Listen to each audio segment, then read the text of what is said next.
సంవత్సరములు భక్తి చేసిన ఈ దినము నీవు అతిశయిస్తే గర్వము నాశనానికి కారణం.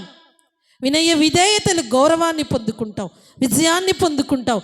దీనిలైన మీరు ధన్యులు, పరలోక రాజ్యం వారిదంటున్నాడు.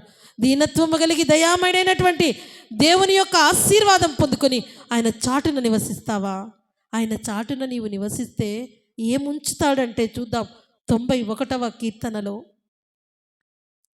దేవుడు దూతలకు ఆజ్ఞాపిస్తున్నాడు. 91వ కీర్తనలో 13వ వచనాన్ని 12వ వచనాన్ని చదువుదాం. నీ పాదములకు రాయి తగలకుండా వారు నిన్ను తమ చేతుల మీద ఎత్తి పట్టుకుందురు. చాలు.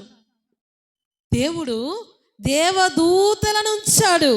దేవుని చాటును ఆశ్రయించినప్పుడు మన పాదాల రాళ్ళు తగలకుండా, మన పాదాలు త్రొట్టిల్లకుండా, మన పాదాలు ముళ్ళు కుచ్చుకోకుండా, మన పాదాలు పడిపోకుండా, మన పాదాలకు పరిచర్య చేయుటకు దేవదూతలను కావలి ఉంచిన ఆ కరుణామయుడైన దేవుని చాటును ఆశ్రయిస్తావా?